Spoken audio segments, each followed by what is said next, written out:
Pulev thing was more completely about the split. Like, you can't expect. But the zone couldn't bring it.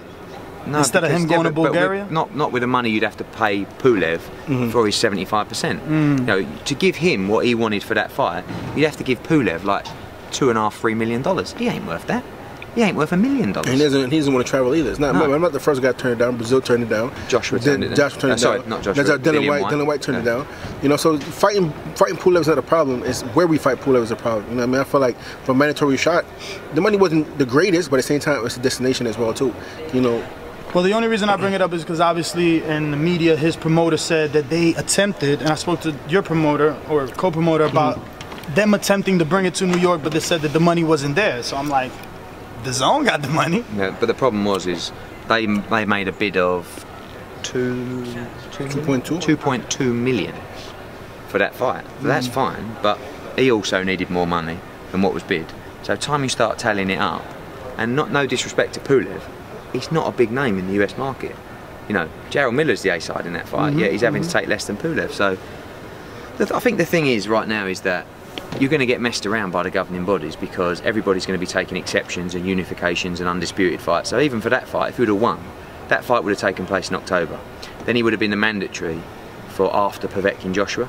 So then what happens when... Now, if we're to interpret these comments, the way it breaks down is Jarrell Miller wanted a certain amount of money for the fight, but based on the amount of money that Miller wanted and based on the split that Pulev was supposed to get, Pulev would have ended up making like $3 million, and Pulev is not worth paying $3 million. That's essentially what Eddie Hearn and Jarrell Miller are saying. They're also talking about the location of the fight, where it would have been, and that Pulev doesn't really want to travel. That sums up why Jarrell Miller ends up fighting Tomasz Adamek as opposed to Kubrat Pulev, which would lead to an eventual title shot with Anthony Joshua. Essentially, the fight ain't get made because of money.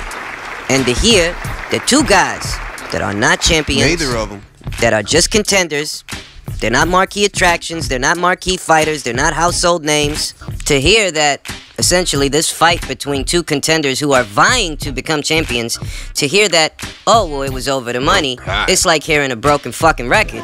We hear this shit all the time in the sport of boxing, you know, about the splits, the purses, you know, the A-side. We hear enough of this shit on a regular basis when it's actually involving champions.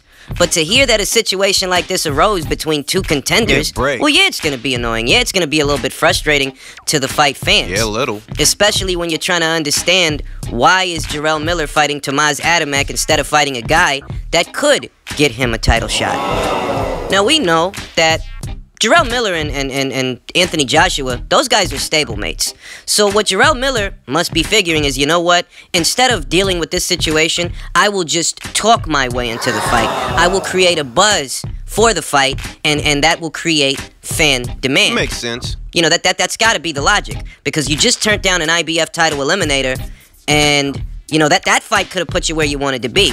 But obviously we know they went the other way, and the logic must be, well, if I can't get at Anthony that way, I'll get at him this way. I will talk my way into the fight. I will create a buzz around the fight. A buzz, and that buzz will grow, and people will demand to see the fight. It's not a bad plan, you know, it could work. It's just that there's already a fight involving Anthony Joshua that's garnered a bit of buzz. There's already a fight involving Anthony Joshua and another champion that people are clamoring to see.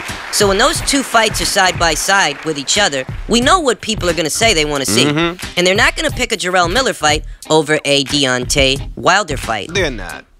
You know, my thing is this. I don't, you know, they didn't give a number. They didn't give a dollar amount, the dollar amount that Jarrell Miller wanted to make for that fight. We don't know, you know, what he wanted to make. And you know, that's kind of important. Because is it reasonable? Based on that, you can see whether or not he's being reasonable, or whether or not, you know, maybe you should make a sacrifice. You know, yeah, you might get paid less than you're normally paid, but you're making that sacrifice for the money that you could make with Anthony Joshua. If you beat if you beat Pulev, if you win the eliminator, that would be kind of the reasoning. But we really don't know what Jarrell Miller wanted to make. We don't know if maybe it was too much or it was too low. We don't know. So moving on, obviously we know Jarrell's not going to be fighting Pulev. Hughie Fury is going to be fighting Pulev. Hughie Fury, who just got some very good viewership numbers in his fight with Sam Sexton. Hughie Fury, who was also, you know, before that, involved in a fight of decent magnitude. against Joseph Parker, back when Joseph Parker was still the WBO champion. Hughie Fury is going to be fighting Kubrat Pulev now. It's not going to be Jarrell Miller. And you've got to make the inference that whatever terms Hughie Fury accepted to face Kubrat Pulev, those have to be the same terms that Jarrell Miller declined. So it's not like the fight couldn't have been made. It's just that you wanted what you wanted. And based on what you wanted, that became a hindrance to the fight. Because if you want this, then this guy's going to have to get that. And that guy's not worth that amount of money. But you want this amount of money. And based on this, he's got to get that. It's a funny situation. You know, all I can say is I see that there are several scenarios. I see that one scenario, you know, that if you're really adamant and you really want to fight, that you may take the hit. You may make a sacrifice with Pulev so that you can make financial gains with Joshua. That's one way. I see that as a scenario. But another scenario that I see is that, you know what, since Jarrell Miller and Anthony Joshua are stablemates, they're under the same promotional banner, maybe what they're figuring is, you know, we can find a way to make this fight without having to deal with this guy, without having to potentially overpay this guy. Pulev. We can find a way to get you that fight without having to deal with Kubrat Pulev and the IBF. That seems to be the logic that they've opted for. That seems to be what they've employed. The problem with that is there are any variety of guys that want a shot at Anthony Joshua right now. Where you guys are saying that the fight may be more feasible if you talk your way into the fight, you will find that there are a lot of people trying to talk their way into that fight. So while it is an option, the same applies.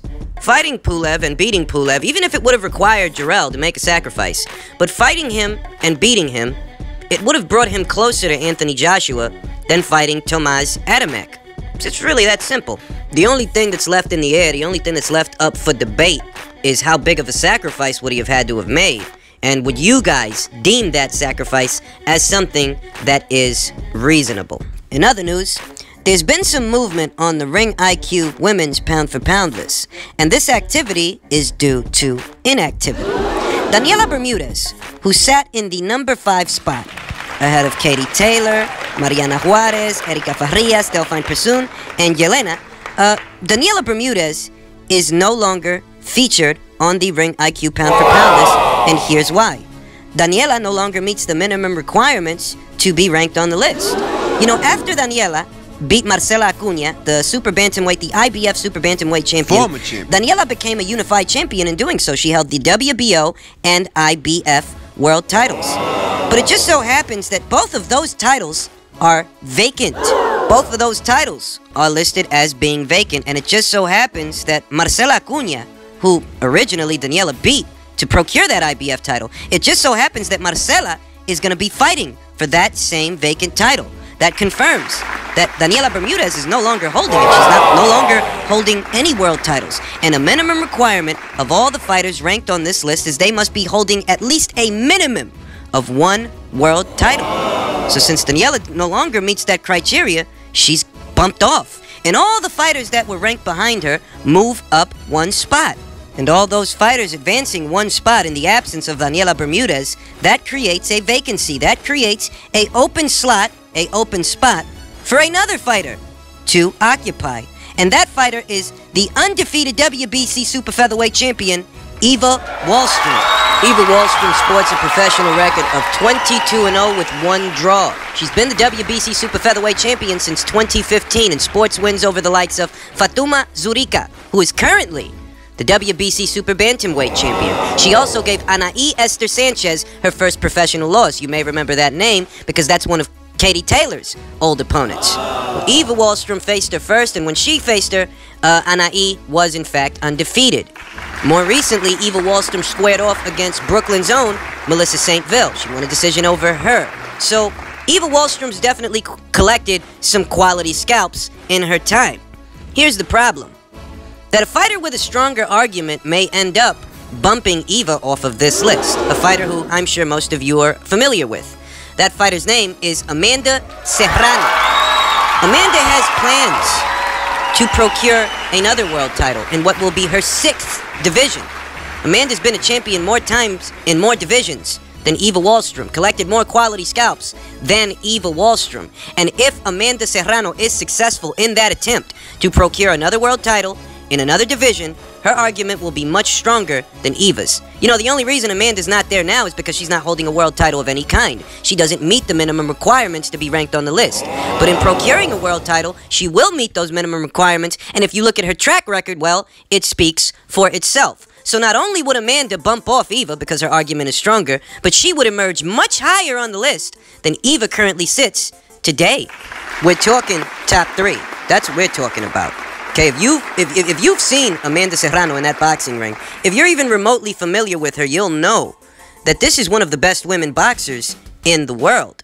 Her procuring that world title facilitates that. It validates it, that she's still got it. That even though she's crossing sports, you know, because Amanda's simultaneously trying to dabble in mixed martial arts while at the same time maintaining a career as a boxer. I have my reservations about that. I still do. I don't like the idea of someone dividing their time between two very different sports, with boxing being as jealous a sport as it is. To compete at the elite level, it requires a lot of focus. You're talking about the championship level, not just fighting club fighters or fringe fighters, but fighting world titleists for world titles. I have my reservations about someone fighting at that level when they're dividing their time between two different sports. But regardless of my reservations, if Amanda Serrano can procure this world title in what will be her 6th division and make history, she will be making history in the process of doing so. If she can do this, then she will meet the minimum criteria to be ranked on this list. And rest assured, she will rank highly, because the argument is already there. All she needs is the world title to meet the minimum requirements. That would effectively bump off Eva Wallstrom, who sits currently at number 10 in the most danger of being bumped off. Now back to Daniela Bermudez and the circumstances of her being bumped off. If you're not aware, Daniela's collected some very good scalps of her own. You understand? She didn't just beat Marcela Acuna, who's one of the most accomplished fighters in women's boxing, but she also beat Barbie Juarez. Okay, that injunction with the fact that she was, not is, but was. That injunction with the fact that she was a unified champion was enough to get her a really cushy spot on the list. But until she procures a world title, she doesn't meet the minimum requirements, and the rules are the rules. We can't play favorites. There is criteria in place to govern and structure the list. So until Daniela Bermudez gets her hands on another world title, she's off the list. And, you know, all these movements, they are in unison, in coordination, in accordance with the rules that govern this list. So while Eva, you know, she may be sitting there at number 10 right now, she may not be sitting there for very long, because Amanda is going to fight in September. And you know what? Based on what I've seen, there's a good chance that she does get that 6th world title. Now, in other news, a recent interview with Artur Beterbiev, IBF champion Artur Beterbiev, it sheds some light on some things we've discussed here on the channel, and the odds of a unification fight going down between him and what is his stablemate, Beterbiev-Alvarez. Very good. Beterbiev has a good right hand. He did good punch, you know. Is that a fight that you would like in the future? What, a later? Yeah. What, a later? No, because I think so. No, because we train same trainer. We have same coach. Both of them train with one coach, Mark Ramsey. They have many fighters, you know. If me win all fighters, if don't have fight, you know, what who fight if you think after, yeah. But now no need. Now I wasn't holding out hope of seeing a unification fight between Elater and Artur, because, you know, Ivan Michel can have two guys in the same stable, but that doesn't necessarily mean that he's going to make the fight, because Elater was there the whole time that Stevenson was champion, and he was his mandatory, but Ivan Michel never bothered to make the fight. But if you needed more reasons to not hold your breath whilst waiting to see Elater unify with Artur, Artur's letting you know that, no, those guys have the same coach, they got the same trainer, so they're not going to fight each other. He has no intentions of fighting him. I mean, what's Ramsey going to do? Run from corner to corner between rounds, giving both of these guys advice? You understand? So I'll put it as simple as possible.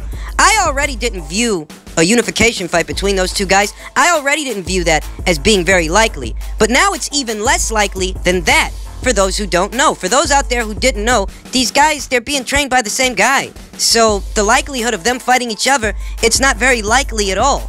The hope of really spicing up the light heavyweight division, the hope really rests with Alexander Vodzik. If Vodzik beats Adonis Stevenson, then the titles go back to being split more or less 3 ways. And that makes it possible for different guys that are with different promotional companies, different stables of fighters, that makes it possible for them to mix it up against each other because there's no conflict of interest. But for now, don't hold your breath waiting to see Artur unify with Elater. It ain't happening.